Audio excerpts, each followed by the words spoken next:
मारो पारो प्यारो वृंदावन धाम। श्री वृंदावन धाम भगवान कृष्ण कन्हैया लाल की क्रीड़ा स्थली है, लीला स्थली है। यहाँ पर दिव्य रास लीलाएँ रोज़ होती रहती हैं, नित्य होती रहती हैं। श्री वृंदावन धाम रसिक जनों की स्थली है, तपस्या स्थली है। यहाँ पर अनेक संत अन्य अन्य भेष में विचरते रहते हैं, तपस्या में रत रहते हैं। और भगवान श्याम सुंदर इस यमुना मैया के किनारे रास लीलाएँ करते रहते हैं। इस यमुना मैया के किनारे पर अनेक संत अनेक रूप में तपस्या में रत रहते हैं। इन्हें पहचानना बड़ा मुश्किल है।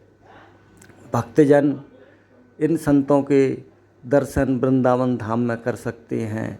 इसी प्रकार से यमुना मैया के किनारे वीरान सुनसान क्षेत्र में कई संत तपस्या करते रहते हैं। भगवान श्याम सुंदर की लीला स्थली है। ये भगवान श्याम सुंदर की छवि को हृदय में विराजमान करके लीलाओं का आनंद लेते रहते हैं, अपने आप में मगन रहते हैं। वृंदावन धाम में आकर के हम अपनी मोह माया को त्याग करके ऐसे बिरले संतों के दर्शन कर सकते हैं। बस इन्हें खोजना है।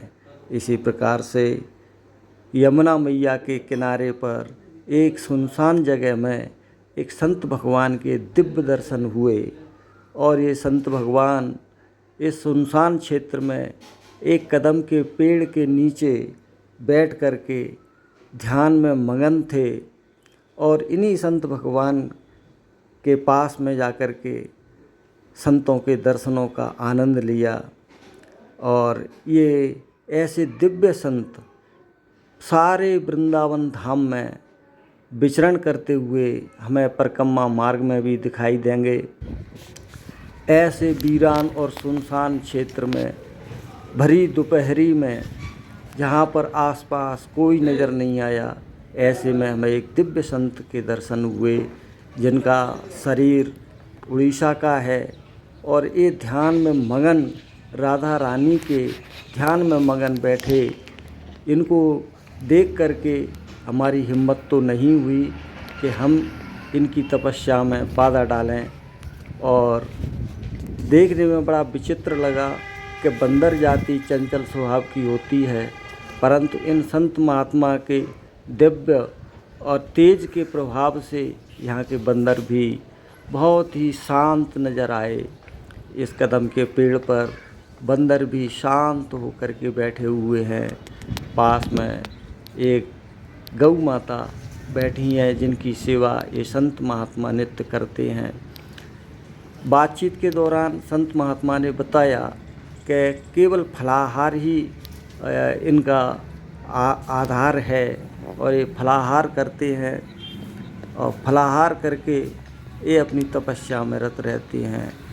दूर दूर तक सुनसान क्षेत्र, खजूर के सुंदर पेड़, गौ माता का सानिध्य और ये वीरान जगह जहाँ पर किसी भी प्रकार का कोई आवागमन नहीं था।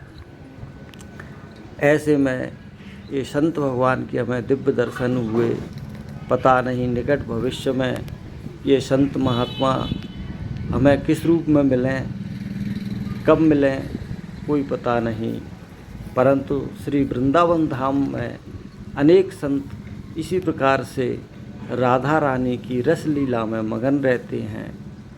और इनका दिव्य आनंद इनके चेहरे पर झलकता है। बड़े शांत स्वभाव। ये बातचीत के दौरान पता पड़ा कि महाराज जी उड़ीसा का शरीर है और वो जगन्नाथ भगवान की सेवा में नित्य रत रहते थे।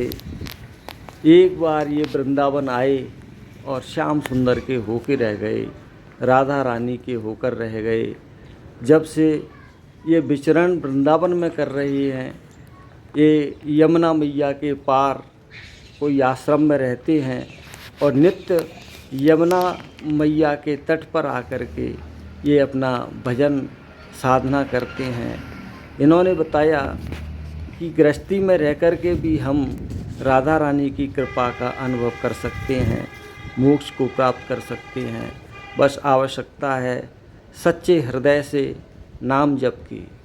गृहस्थ में रह कर के भगवान का ध्यान और नाम का जाप नित्य यदि हम करें और संतों की सेवा, संतों के दर्शन धाम में आकर के नित्य करें तो राधा रानी की कृपा अवश्य होगी। ऐसे बिरले दिव्य संत, इन्होंने अपना नाम नहीं बताया, परंतु इनकी कृपा प्राप्त हुई।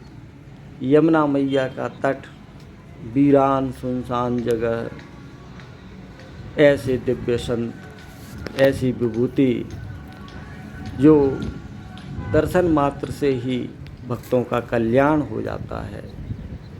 ये गौ माता की नित्य सेवा करते हैं और ध्यान में मगन राधा रानी का जाप निरंतर करते रहते हैं।